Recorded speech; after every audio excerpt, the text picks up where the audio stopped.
అంటే ప్రతి ఒక్కరికి అనుమానం అనేది సహజంగా కుటుంబ జీవితంలో ఉంటూ ఉంటాయి అనుమానాలు. అనుమానమే పెనుభూతము. భూతము అంటే మనకి 3 కాలాలు ఉన్నాయి. భూతకాలము, వర్తమాన కాలము, భవిష్యత్ కాలము. మానవుడి యొక్క మనసు ఉంటే గడిచిన రోజుల్లో ఉంటదట. గడచిని అన్ని నెమరేసుకుంటూ ఉంటుందట మనసు. లేదంటే రాబోయే అన్ని ముందుగానే ఊహించుకుంటూ ఉంటుందట మనసు. కానీ వర్తమానంలో ఉండదు. ఇప్పుడు భూతకాలం అంటే ఏంటి? గడిచిన కాలము. మీకు ఇక్కడ పరమ రహస్యం చెప్పాలండి. చాలా మంది దగ్గర మనం తరచూ వినే మాట ఏంటంటే గడిచిన రోజులే బాగున్నాయండి అంటారు. నిజానికి గడిచిన రోజులు బాగున్నాయమ్మా. ఈ రోజులు బాలేదా? వర్తమానంలో ఇప్పుడు మనం నివసిస్తున్న రోజులు బాలేదా? ఎంత అద్భుతంగా ఉంటుంది మానవుడికి. అంటే ఆధ్యాత్మిక సాధకుడికి ప్రతిరోజు అద్భుతమే. ఆధ్యాత్మిక సాధకులు, జ్ఞానయోగ సంపన్నులు ఉదయం లేవగానే మనసులో ఒక భావన చేస్తారట. ఏమని తెలుసా? నాకు ఈ రోజు జీవించే అవకాశం ఇచ్చిన దైవానికి కృతజ్ఞతలు చెప్పుకుంటున్నాను అని కళ్ళు తెరవాలట నిద్ర లేచే ముందు.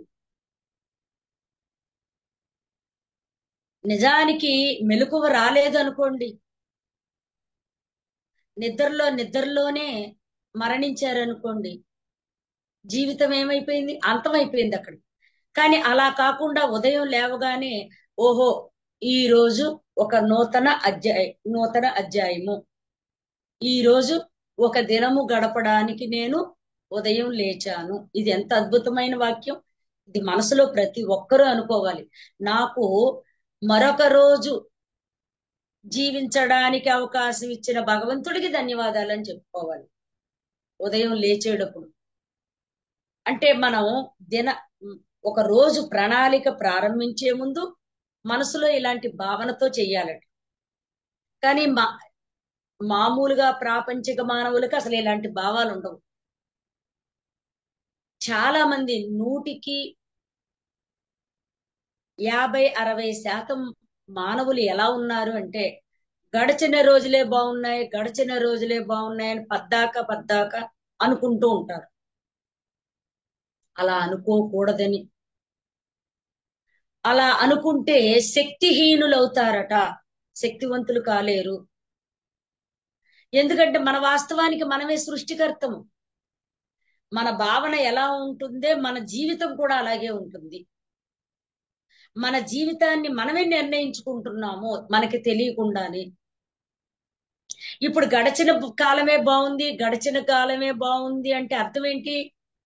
వర్తమానం అసలు బాగలేదు, రాబోయేది ఇంకా అసలు బాగోదు, ఎలా ఉంటుందో కూడా తెలియదు.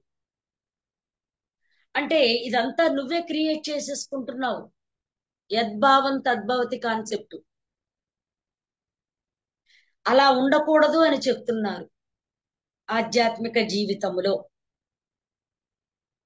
కాబట్టి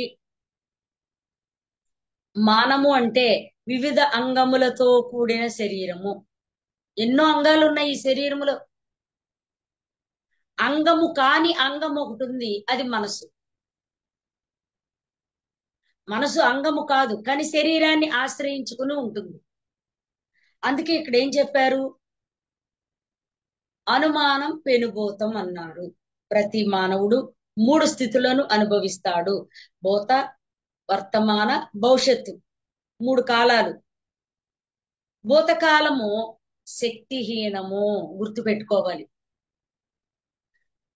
భూతకాలం అంటే గడిచిన కాలము. ఎప్పుడు గడిచిన కాలంలో జరిగిపోయిన విషయాలన్నీ నెమరేసుకుంటూ ఉంటే మానవులు శక్తిహీనులైపోతారట. అదే భూతం.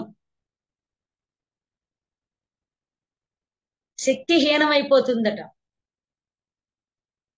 అలా శక్తిహీనమైతే ఏమవుతుంది? శరీరము శుష్కించిపోతుంది. అంటే శరీరంలో అన్ని కూడా హార్మోన్స్ ప్రభావం అంతా కూడా తగ్గిపోతుంది. ఎందుకు? మనం ఆలోచనలే అసలు మానవుడికి జీవితం అంతా ఆలోచనలే. ఎప్పుడు గడచిన రోజులే మంచివి, గడచిన రోజులే మంచివి అంటే మానవుడు ముందుకు వెళ్ళలేడు. అందుకే మనకి వర్తమానం భవ అని ఒక బుక్ ఉంది, వీలైతే చదవండి. పిరమిడ్ స్పిరిచువల్ సొసైటీ మూవ్మెంట్ లో అద్భుతమైన గ్రంథాలు ఎన్నో ఉన్నాయి. అందులో ఒక గ్రంథం వర్తమాని భవ. చదవండి, తప్పకుండా చదవండి అందరూ. వర్తమానములో మానవుడు ఎలా జీవించాలి, వర్తమానం అనేది మానవుడికి ఎంత శక్తివంతమైనది.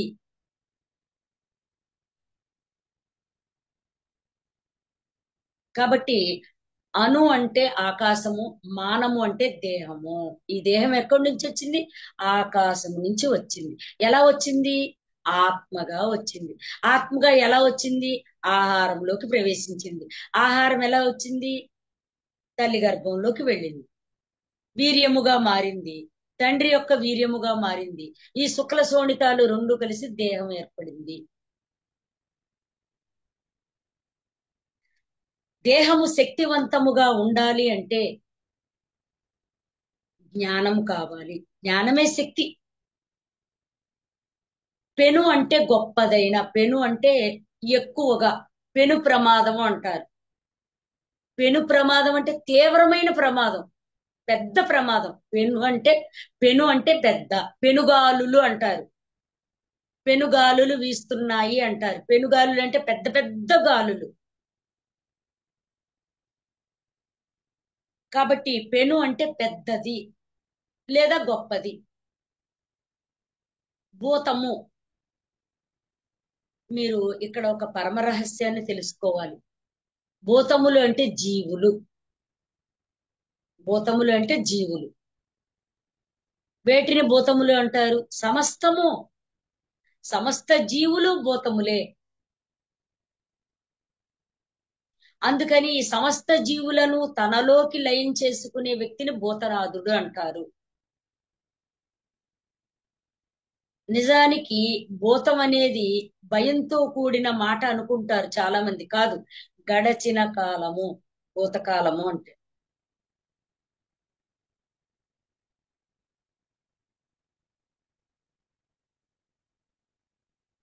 ఇక్కడ